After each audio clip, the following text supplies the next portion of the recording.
Florida के Lauderhill में central Broward regional park stadium में एक रोमांचकारी प्रदर्शन में वाशिंगटन फ्रीडम को मेजर लीग क्रिकेट 2025 के मैच 29 में एमआई न्यूयॉर्क में लेने के लिए तैयार है। ये हाईस्टेक क्लैश 6 जुलाई को शाम 7 बजे स्थानीय समय में लीग स्टेज में एक निश्चित रूप से मादा के रूप में एक निश्चित रूप से टॉप करने का वादा करता है। डायनेमिक ग्लेन मैक्सवेल के नेतृत्व में वाशिंगटन फ्रीडम इस सीजन में एक प्रमुख बल रहा है। 9 मैचों में 7 जीत के साथ उन्होंने पहले से ही अपना प्लेऑफ स्थान हासिल कर लिया है। उनके हाल के प्रदर्शन शानदार से कम नहीं रहे हैं, विशेष रूप से सिएटल ऑर्कास पर उनकी 8 विकेट की जीत। मैक्सवेल के बॉलिंग मास्टर क्लास 12 के लिए 3 के आंकड़े के साथ 13 के लिए सौरभ नेट्रावलकर के 3 के साथ ऑर्कास की बल्लेबाजी लाइनअप को नष्ट कर दिया, जिससे उन्हें केवल 82 रन तक सीमित कर दिया गया। यह क्लिनिकल डिस्प्ले इस बात को रेखांकित करता है कि स्वतंत्रता उनके सपने को चलाने के लिए पसंदीदा क्यों है। उनके दस्ते में बहुमुखी प्रतिभा का दावा किया गया है, जिसमें सचिन रवींद्र और जस्टिन डिल जैसे ऑलराउंडर्स बल्लेबाजी और गेंदबाजी दोनों में गहराई जोड़ते हैं। टीम की लॉडरहिल में स्थितियों के अनुकूल होने की क्षमता, जहां पिच को अनुशासित गेंदबाजी और स्मार्ट बल्लेबाजी के पक्ष में होने की उम्मीद है, उन्हें एक दुर्जेय इकाई बनाती है।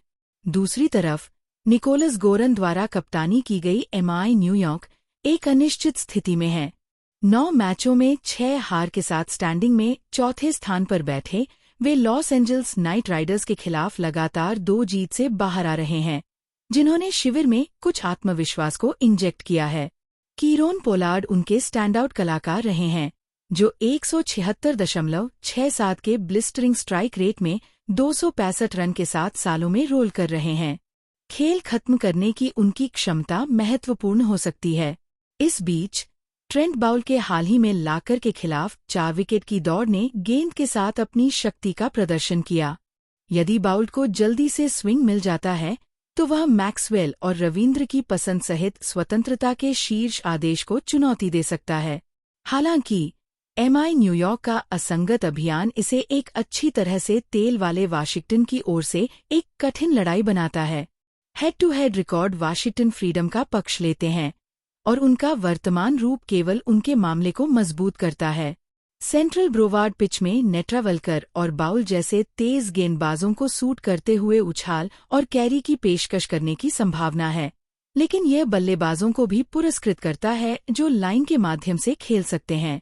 वाशिंगटन का संतुलित हमला मैक्सवेल से स्पिन को मिलाकर और एडवर्ड से पेस उन्हें एक बढ़त देता है। एमआई न्यूयॉर्क को अपनी बड़ी बंदूकें पोरन, पोलार्ड और बाउल्ट की आवश्यकता होगी, एक परेशान करने के लिए, एकजुट होने के लिए, आग लगाने के लिए। जैसा कि एमएलसी 2025 सीजन अपने चरमोत्कर्ष के पास है, यह मैच प्लेऑफ तस्वीर को आकार दे सकता है। वाशिंगटन फ्रीडम के लिए एक जीत उनकी शीर्ष 2 आकांक्षाओं को मजबूत करेगी, जबकि एमआई न्यूयॉर्क दौड़ में रहने के लिए अंक के लिए बेताब हैं। दोनों टीमों के साथ स्टार पावर और टैक्टिकल नूस लाने के साथ प्रशंसक फ्लोरिडा लाइट्स के तहत एक प्रतियोगिता के पटाखे की उम्मीद कर सकते हैं। इस विद्युतीकरण मुठभेड़ के लाइव कवरेज के लिए क्रिक बस द्वारा विलो में ट्यून करें।